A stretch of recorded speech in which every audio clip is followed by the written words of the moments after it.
Man, that was like a buzzer beater. Like I came in like does right that at the mean? last second, and I was like, "This might be a rye."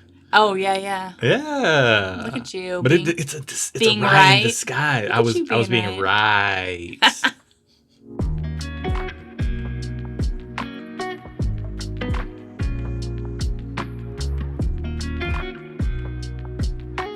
Welcome to the channel, bringing a real-world perspective to the real-world whiskey consumer. I'm Josh. And I'm Erin. And we are back with another Pours Unknown video where we Yep. draw a sample at random from our pool of bourbons and ryes, most of which we've never had before, so we have no familiarity with those products. But maybe it's a classic product that we haven't tried in a long time, and so we're not really familiar with it. Mm-hmm. We do it this way so that we, like I said, aren't familiar with what Yep. we're tasting, and you get the most honest opinions possible through the double blind tasting. Absolutely. Since we have no clue what's in here, we're going to taste it and let you know what we think about Mm-hmm. it, give it a rating, then we're going to find out the price and see if that changes our rating and whether we would buy it or not Mm-hmm. before we find out what we're drinking. Yes. Kind of a fun little wrinkle to your regular review schedule, format, whatever. Let's smell this glass of whiskey. I think I'm finally getting some banana. Yeah? I think. Hey, how about you? Green. It's a green banana. I'm not. Come on, bro. I need you to back me up. I got green banana. I actually could kind of see that.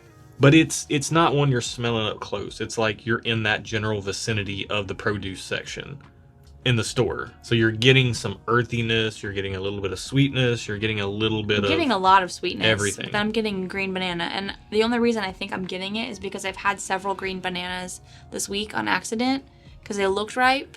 And then when I ate them, they tasted not ripe. They tasted green.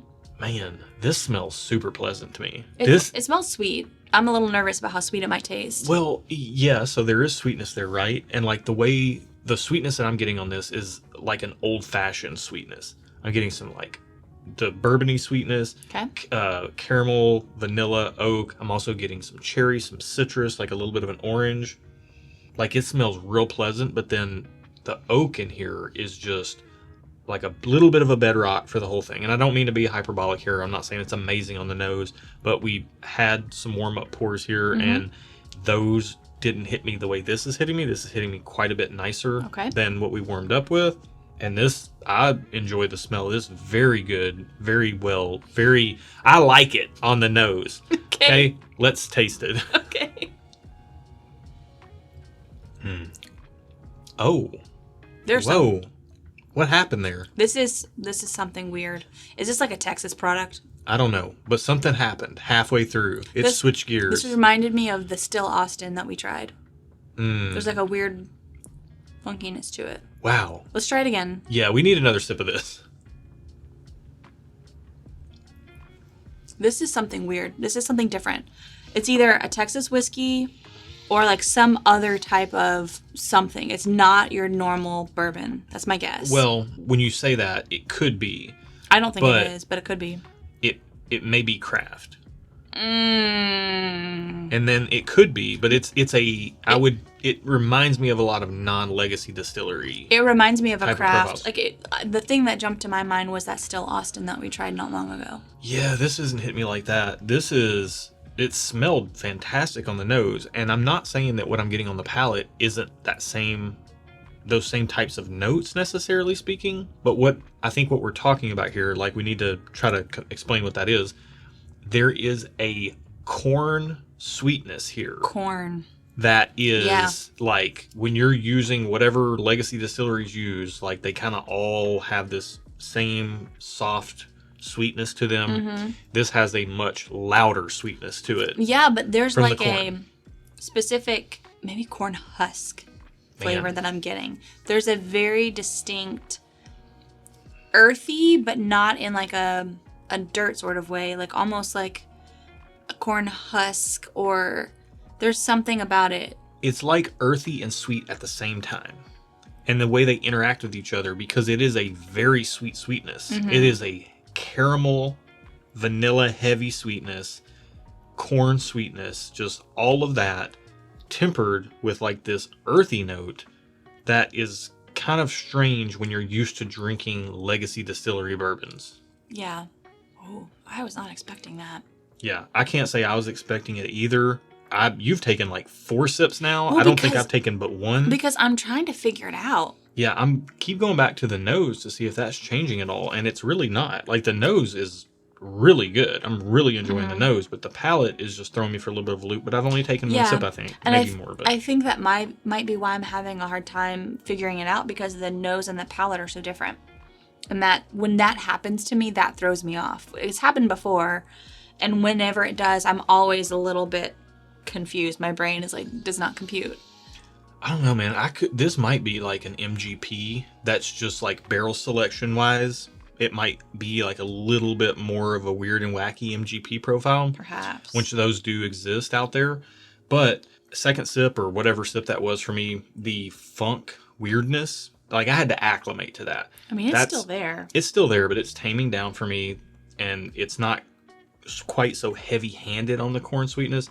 It's balancing out with the oak here. Okay. And I'm enjoying this actually a fair bit. I'm kind of surprised by how much I'm enjoying it based on my reaction to that first sip, to be honest with you.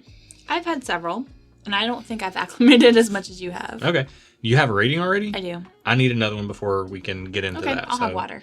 You can tell us what your rating is while I'm getting another sip. Okay. I'm going to give it just okay. The nose was very good. The palate was good, but also kind of not good. I know that's super, really, high level notes here, but there's like That's what you came for. Yeah, there's a funkiness, like a craftiness that I wasn't expecting, and I think, me and expectation management. I need my expectations managed, and I thought one thing and I got another, and so I was a little disappointed. Just okay. That was a long explanation to say just okay. I'm gonna say just okay as well. I'm not gonna bury it. That's what I usually do. Yeah. I'm gonna say just okay. Why I'm saying that, and I don't hear what I'm not saying. I'm not saying this is bad. It's just a little different than a legacy distillery. It seems like we could be totally wrong on that. If that's what you're going for, this is a great selection for that. If this is craft, this is good craft. I kind of want a bottle of this, but I don't have to have a bottle of it. So, the price will be very dependent on this for me. My just okay is predicated on the fact that we only have so much space in this home. We do. For storing whiskey bottles, and we're kind of at capacity right now. So for me to want to add something to a shelf here, I kind of need to really like it. We have to be selective. Right. And I like this. Yeah. I do like what this is. I'm just not sure I need a bottle of it. Right. Well, that being said, I've gone back to this pour so many times now, just trying to figure it out. So I don't know if just that alone should bump it up, because it's like a train wreck. You can't stop watching it. I can't stop drinking it because I want to figure it out. It's complex in that way where I want to figure it out. I would say it is relatively complex for what the proof point seems to be, which is like around 100 or so. Yeah, I guess. It seems to be very complex. Yeah. We're going to find out the price and see if that changes how we feel about it. Okay. If it's low enough price, maybe we'll move to thumbs up. Yeah. Maybe if it's high, like even higher price, maybe we'll go down to hard pass. I don't think I would ever be a hard pass on this unless it's just crazy high price. Yeah. But let's find out. This is number 93 in our pool. Alrighty, number 93 is, it's $40. Oh, okay. If this is $40 in craft, I'm going to go 2 thumbs up, I think. Honestly, I'm going thumbs up, just 1 thumb up, because it is interesting enough for the price. I want to try it. You're right. 2 thumbs up means I love it and I got to have it. Yeah. I don't have to have this. Yeah. But thumbs up means I would like it. Yeah. I like it and I would like a bottle of it.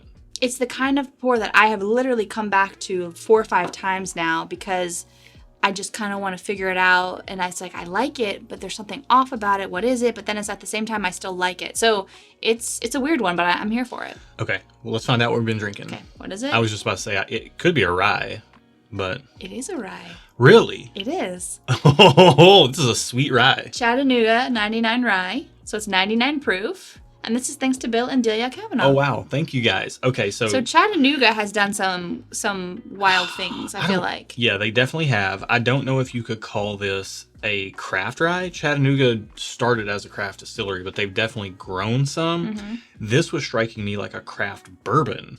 But to know it's a rye, if you're a bourbon drinker and you just love really sweet bourbon, you love things like Elijah Craig, Evan Williams, things like that, things in that kind of Heaven Hill, Knob Creek 9-year, in that kind of nutty profile, peanut buttery nutty profile, because I could get some like nuttiness and peanut butteriness on this as well, going along with that caramel. I have another note when you're done. Go ahead. Dryer sheet. That's what I got. That's what that There's a lot of funkiness different is. smells of dryer sheet. Which Whatever one are the you talking ones that about? we have. Oh, I don't know. They're like the bounce, all like free of scent and everything. So it just smells like air, I guess. No, it has a scent though. Okay. But Chattanooga is doing good things. This is a very interesting product from them. So if you're a bourbon drinker that wants to dip their toes in rye and you like sweet rye, or if you're a bourbon drinker that's trying to dip your toes in rye, you don't like any rye necessarily yet. But if you want to try a sweet rye that is very forward on the caramel and has that little bit of a peanut buttery note, I think this would be a good one to try. Yeah. Keeping in mind that it may come across as a little bit crafty to you. Could. Here's what I'll say. I do feel like this type of profile, like when it has that kind of like caramel peanut butteriness, tends to go pretty well in cocktails. So even if you get the bottle and you try it and you don't like it, it's probably going to be a good cocktail bottle. You're only out $40 if that's the case. Yep. So yeah, now knowing what it is, I stand by my thumbs up. Good job, Chattanooga. Yeah, for the price, I think it's great. It's interesting. And again, I would keep coming back to it to try to figure it out. But I figured it out finally, so go me. If you want to keep coming back here, then subscribe to the channel because this is the content we do. And if you like the video, like it. And if you want to join us for a pour on a live stream, we do those once a month. Hit that bell down there. It'll let you know when we're going live. Yeah. Come on. Join us for a pour. Absolutely. We'd love to have you. That's it for today. I'm having contact lens issues, so we gotta go. Be good to each other, and until next time, cheers.